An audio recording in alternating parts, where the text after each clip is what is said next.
One, two, three. Bienvenue sur le podcast Hey, viens on discute. Moi c'est Rose Éveil, je suis coach et accompagnante pour les femmes. Ici, on parle de relations. Relations à soi, aux autres et au monde, avec une touche sociologique. Alors prête à découvrir la 3e saison ? Installe-toi et viens on discute.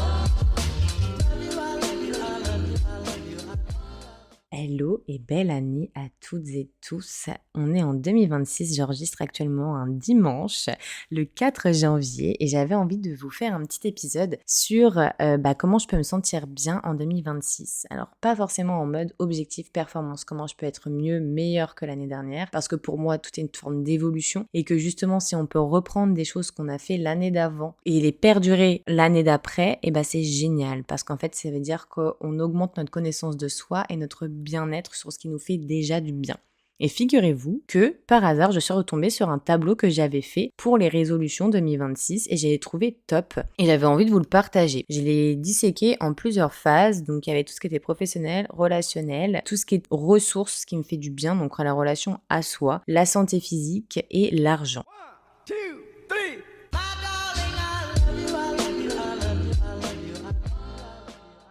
Donc j'ai mis ce tableau-là et en fait j'avais posé des questions toutes simples qui nous permettaient de savoir dans ces différentes aspects de nos vies comment on se sentait et qu'est-ce qu'on pouvait ajouter ou garder ou enlever aussi. Vous pouvez faire aussi l'outil qui s'appelle le CAT, qu'est-ce que je continue, qu'est-ce que j'arrête, qu'est-ce que je teste dans l'année 2026 qui va me faire du bien. Et donc là, ces questions-là, c'est un peu pour vous inviter à jauger ce que vous avez envie de mettre dans vos vies, ce que vous avez envie à quoi vous voulez qu'en fait votre année 2026 ressemble. Ça va vous aider vraiment à mettre le curseur et puis essayer vraiment de vous y tenir parce qu'en fait la vie elle passe vite.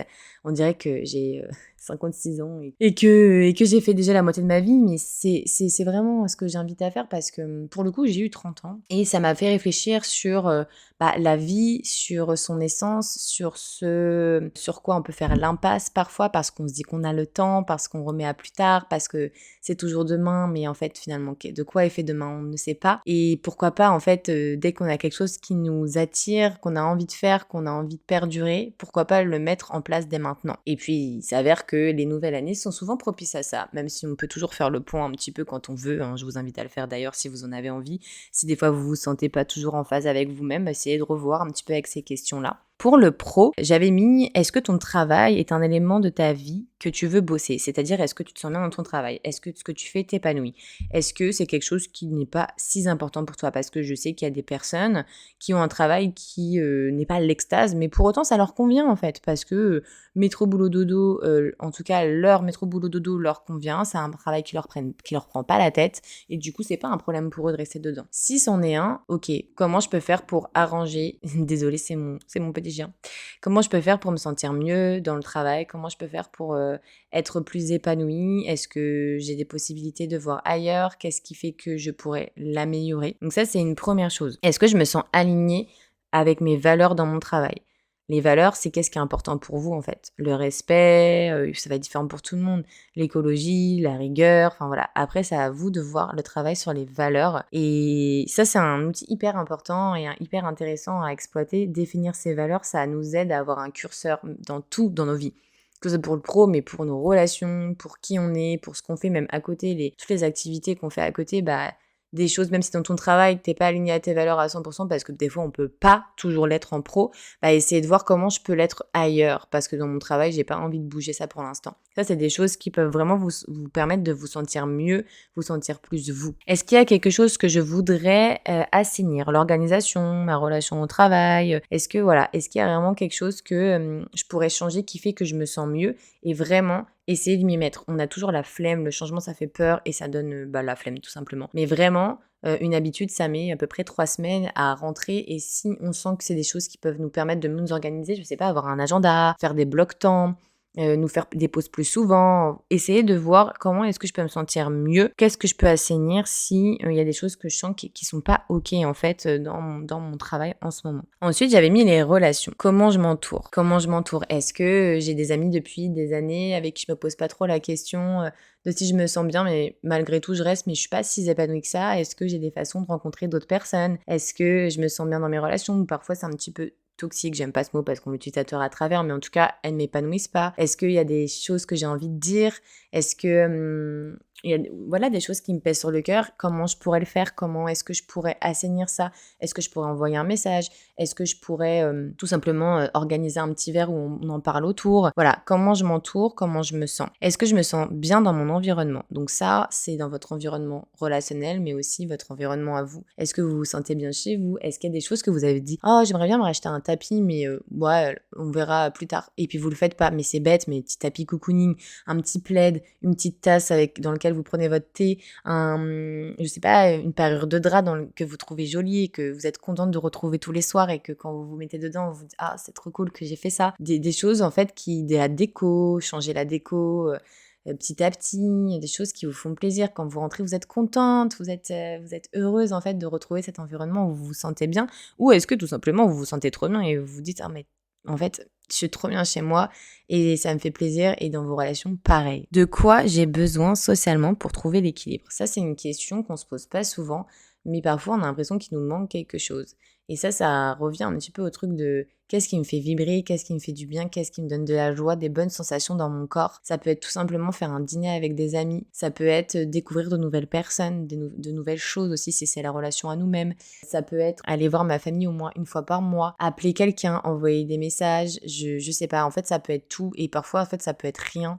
Parce que prendre des nouvelles quand on a envie d'en prendre d'une personne qu'on aime fort, des fois on sous-cote ça, mais c'est trop bien, en fait ça nous fait du bien, on est contentes toutes les deux, et parfois ça fait qu'on se revoit un peu plus, qu'on profite plus ensemble. C'est des choses de la vie qui sont sous-cotées, mais qui sont essentielles et qui sont tellement accessibles. Parfois en fait on cherche toujours: «Ah ouais, moi j'aimerais bien faire tel voyage, tel ci, tel ça».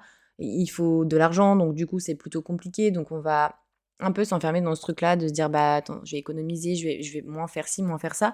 Alors que, bah, inviter une copine à manger une petite pizza à la maison, pour parler de tout et de rien, et juste, bah, être ensemble, ça coûte pas grand-chose et ça nous fait peut-être autant de bien, et c'est pas, ça vient pas impacter nos grands projets à long terme, et c'est des choses du quotidien qui peuvent vraiment enrichir nos vies. Ça, c'est vraiment tellement important selon moi. En tout cas, moi, c'est ce que j'ai commencé à faire. J'ai décidé cette année, pour vous donner imagé le truc, cette année, tous les mois, je me fais un truc bien-être. Donc tout dépendra de mon budget. Là, ce mois-ci, c'est soin du visage et massage. Ça peut être faire des grandes balades. Là, je reviens d'une balade de 3 heures avec mon chien. Ça m'a fait extrêmement de bien, rien que d'être en contact avec la nature, et ça ne m'a rien coûté, à part de la motivation qui se perd très facilement. Mais une fois qu'on rentre, et ben en fait, moi, je pense toujours à quand je vais rentrer, je vais être contente, et quand je vais voir mon chien qui est heureux, je vais être heureuse. Alors, c'est le petit plus le chien, bien sûr. Mais voilà, toutes ces petites choses cultivées, en fait, parce qu'ils sont là. Ils sont déjà là, on a juste à les arroser et à les cultiver dans nos vies pour se sentir bien. Et on oublie parfois de le faire de par nos quotidiens, de par nos vies, de par tout qui est fast life, en fait, tout va vite.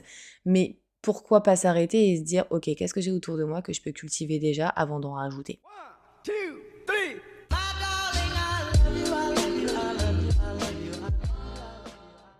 Et après, j'avais mis un peu, parce que moi, tout ce qui est ressources, trucs pour m'enrichir, j'adore. C'est-à-dire, par exemple, qu'est-ce qui me fait du bien dans mes activités? Par exemple, bah, lire, je kiffe. Écouter des podcasts, j'adore. Donc ça, c'est des choses que j'arrête pas et que je cultive à fond. Là, je pense que je vais rajouter un peu le cinéma, parce que cinéma, pareil, j'aime beaucoup, mais je prends pas le temps d'y aller. Alors que, bah, il y a des cinémas partout, j'habite en ville. Je pourrais y aller et aller voir un bon film toute seule, je l'ai déjà fait et je sais que ça me rend heureuse. Ben non, je vais attendre ou je vais pas le faire parce que c'est pas dans mes habitudes. Eh bien, je vais le rajouter dans mes habitudes. Qu'est-ce que j'ai envie d'inclure ou d'apprendre? Est-ce qu'il y a quelque chose que vous avez envie d'apprendre? Est-ce que vous avez envie, j'en sais rien moi, de faire une activité poterie, de faire du tricot, d'aller dans un endroit où vous n'êtes jamais allé, de tester un nouveau truc? Et bah pourquoi pas se dire, bah tous les mois ou tous les 2 mois, je me teste un nouveau truc, ça peut être sympa. Faire un concert, aller voir des spectacles de comédie par exemple, ça moi j'aimerais bien l'inclure dans ma vie cette année, aller voir plus de spectacles de comédie sur des sujets qui m'importent et qui m'impactent. Ça me ferait vraiment plaisir et ça m'enrichirait aussi beaucoup culturellement. Ensuite, j'avais mis aussi la santé physique au niveau du sport. Qu'est-ce que j'aime bien comme activité physique? Bon, le sport, ça, c'est vraiment, on a une relation au sport à chacun, tout à chacun qui est différente. Il y a des gens qui vont se buter à la salle, ils kiffent ça. Il y a des gens qui détestent ça. Il y a des gens qui n'ont pas le temps de faire du sport et qui du coup se démotivent et qui se disent ouais, il faut que je reprenne le sport, mais je sais pas quoi faire. Déjà, si tu fais des petites balades tous les jours, bah, ça peut peut-être te faire du bien. Ça peut peut-être te faire, bah, déjà, c'est une activité physique. C'est une activité qui te fait travailler ton corps. En fait, le principal dans le sport, c'est bien pourquoi? Parce que ça met ton corps en mouvement. Le fait de mettre ton corps en mouvement, c'est important parce que du coup, ça, c'est ce qui fait qu'il est vivant, tout simplement. Et ça le muscle, etc. Et donc, des fois, la marche, c'est suffisant. Ça peut être de la danse, ça peut être un petit cours de sport par mois, au moins, ou t'étirer tous les matins, danser le matin chez toi. Ça, c'est du sport, en fait. Faut pas sous-coter tous ces trucs-là. C'est pas parce que t'es pas à la salle à soulever des barres que c'est pas du sport. Pas parce que t'as pas un changement physique de ouf, parce qu'en fait, l'objectif du sport, il est différent pour chacun. Moi, c'est me sentir bien dans mon corps. Donc, ça s'apparente pas par le fait de maigrir ou prendre du poids, parce que dans mon cas, c'est plus prendre du poids. Un temps, ça a été le cas. Aujourd'hui, ça l'est plus vraiment. Mais voilà, c'est pas forcément des objectifs de perte, de prise de poids ou de changement physique drastique. Ça peut l'être, bien sûr, hein, tout à chacun. Mais ça peut être tout simplement, je mets mon corps en mouvement parce que je sais que c'est important et j'ai envie de le faire, mais par une activité qui me plaît. C'est vraiment ça, en fait. Donc, c'est ce que j'avais mis. Qu'est-ce qui me plaît le plus? Euh, et donc, essayer au moins de tester ces activités-là et les faire perdurer dans l'année. Après, j'avais mis aussi des activités pour se libérer émotionnellement.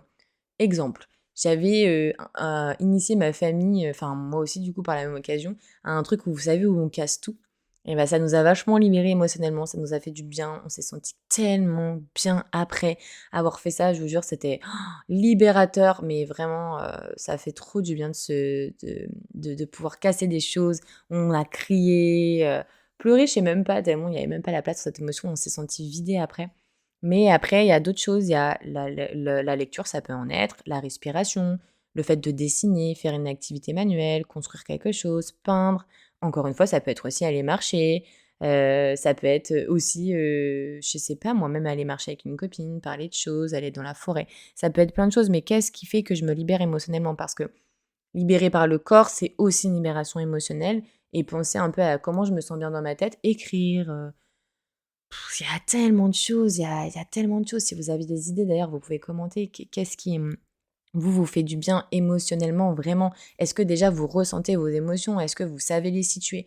Qu'est-ce qui se passe dans mon corps? Là, j'ai chaud, là, j'ai froid. Ok, pourquoi? Parce que je ressens ça. Ok, quelle émotion à peu près ça exploite, que ça exprime?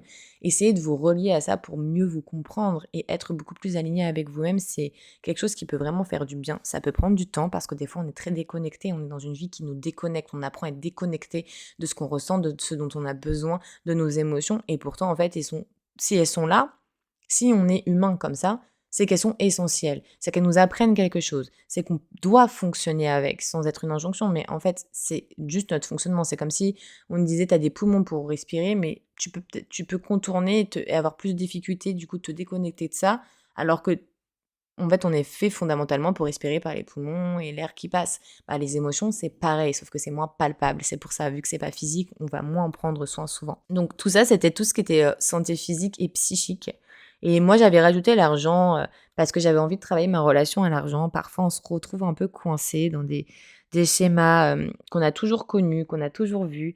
Et on pense que, en fait, c'est comme ça, en fait, à la fin du mois, on n'a plus d'argent et c'est dommage. Mais en fait, des fois, on peut juste dire: «Bon OK, je mets 50 balles par mois», quand c'est possible. J'ai bien conscience qu'on est, comme disent, certaines personnes dans la France de Macron et que la vie est très chère et que, parfois joindre le 2 bouts, c'est pas facile. Quand c'est possible pour vous de se dire: «Je mets un petit peu d'argent de côté, je me fais un plaisir avec» ou «J'ai un projet à long terme», essayez de se réhabituer peut-être à avoir un rapport à l'argent qui est, différent. En tout cas, moi, c'est ce que j'essaie de faire. Après, ça, c'était quand même beaucoup plus lié à l'entrepreneuriat parce que, quand on a un salaire qui tombe tous les mois pareil, c'est vrai que c'est peut-être plus difficile, ou du moins différent et moi, je l'avais mis parce que, en fait, j'ai la possibilité de le faire grâce à mon activité indépendante. Donc tout ça, c'était des petits tips, des petites choses qui peuvent vous aider, qui peuvent vraiment, accueillir, tout ce que vous avez envie de mettre en place en 2026, tout en mettant quelque chose au centre, c'est votre bien-être et la façon dont vous vous sentez parce qu'en fait, c'est ça l'important. C'est: «J'ai une vie, qu'est-ce que je veux mettre dedans? Qu'est-ce que j'ai dedans déjà que je veux cultiver et qui me fait du bien? Qu'est-ce que je veux rajouter pour vraiment me sentir encore mieux? Qu'est-ce que j'ai envie de glow up cette année? Qui j'ai envie de voir? Qui j'ai envie d'être entourée? Comment je peux faire?» N'hésitez pas à envoyer des messages aussi pour en discuter parce que c'est toujours facile de dire ce qu'on a envie en théorie et pas toujours facile et simple de le faire. Mais il y a aussi le fait de voir qu'on est en collectif et qu'on est tous ensemble et qu'on peut s'entraider à faire des choses. On peut vraiment s'entraider à faire des choses Et c'est ça qui est beau, c'est que moi, j'ai décidé de mettre encore plus de sororité dans ma vie parce que 2025, c'est vraiment ce qui m'a sauvé la sororité. Le fait d'avoir des femmes toutes autant incroyables les unes que les autres avec moi à mes côtés et de pouvoir leur parler, de pouvoir me confier, de comprendre qu'on vivait des moments similaires ou même sans être similaires. En fait, le fait qu'on puisse compter les unes sur les autres et qu'on se monte les unes vers les autres, enfin vers le haut, c'est juste trop bien et ça fait tellement du bien. Donc je vous souhaite vraiment à toutes de ressentir ça. Je suis aussi là pour ça, je crée des ateliers collectifs pour que vous puissiez vous retrouver et parler de sujets qui sont importants, qui sont essentiels et qui ont de la place. Et c'est cette place-là que j'ai décidé d'offrir à toutes les femmes qui ont envie de le faire. Je vous embrasse très fort. J'espère que ce petit podcast vous aura éclairé sur finalement bah, c'est quoi ma vie et c'est quoi ce qui est important pour moi et ce que je décide de mettre dedans. Parce qu'on n'en a qu'une et qu'elle passe assez vite quand même et que bah, pourquoi remettre à demain? Pourquoi remettre à demain ce qu'on peut faire aujourd'hui qui nous fait du bien en fait? C'est ça l'important dans une vie. C'est vraiment revoir un peu ses essentiels et de se dire ok, qu'est-ce qui est important pour moi? Ok, ça. Bon, bah, qu'est-ce que je fais déjà qui complète tous mes importants et qu'est-ce que je peux faire en plus qui va vraiment faire que bah, je me sens de plus en plus épanouie dans ma vie. Parce que c'est ça qui compte. C'est que vous vous sentiez épanoui et parfois on y fait croire que c'est les évolutions professionnelles, c'est le paraître, c'est le physique, etc. Ça peut être important pour vous, c'est pas un problème, mais est-ce que c'est vraiment essentiel ou est-ce que c'est un conditionnement qu'on vous a donné? Ça, c'est vraiment une grande 2, question. Je vous 3. invite à y réfléchir et à m'envoyer des petits messages si vous avez envie d'en discuter. Je vous embrasse très fort et vous souhaite encore une belle année 2026 qu'on passera peut-être ensemble de près ou de loin. Des bisous.